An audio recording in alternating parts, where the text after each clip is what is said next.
வணக்கம் சிம்மராசி அன்பர்களே,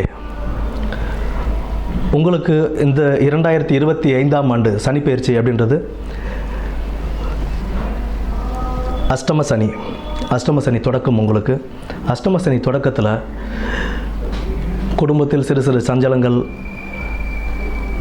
தொழில் வேலை செய்கிற இடத்துல கொஞ்சம் குடைச்சல்கள் இருக்க தான் செய்யும். அது எல்லாத்தையும் தாண்டி வரணும் அப்படின்னா நீங்கள் கொஞ்சம் பொறுமையாகவும் நிதானமாகவும் கடைப்பிடிச்சிட்டு இருந்தீங்க அப்படின்னா விட்டு கொடுத்து போகிறது ரொம்ப நல்லது. குடும்பத்தில் தொழிலையும் பொறுமையை கடைப்பிடிச்சி சண்டை சச்சரவுகள் இல்லாமல் இருக்கிறதும் ரொம்ப நல்லதாக இருக்கும். அஷ்டம சனியாக இருந்தாலும் உங்களுக்கு குரு பயிற்சிக்கு அப்புறம் குரு லாபஸ்தானத்தில் இருக்கார். லாபஸ்தானத்தில் இருந்துக்கிட்டு அவர் 3, 5, 7ஆம் இடங்களை பார்வையிடுறதுனால உங்களுக்கு ஒரு நல்ல மேன்மையை தருவாங்க.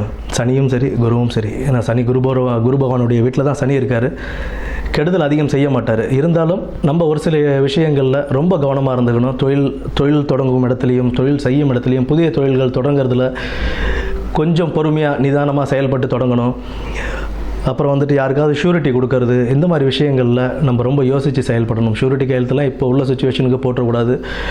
அண்டு கடன் வாங்குவது திருப்பி செலுத்துகிற மாதிரி இருக்கணும். நம்ம திருப்பி செலுத்துகிற மாதிரி கடன் வாங்கினா அதனுடைய விஷயம் வேறு. பட் அஷ்டம சனியில் கடன் வாங்குறதுன்றது அது உங்களுக்கு கடனை பெருக்கி விடுமே தவிர அது அடைக்கிறதுக்கு உண்டான வழிகளை ரொம்ப கவனமாக செயல்பட்டு நம்ம செய்ய வேண்டிய சுச்சுவேஷனில் கொண்டு வந்து விட்டுடும்.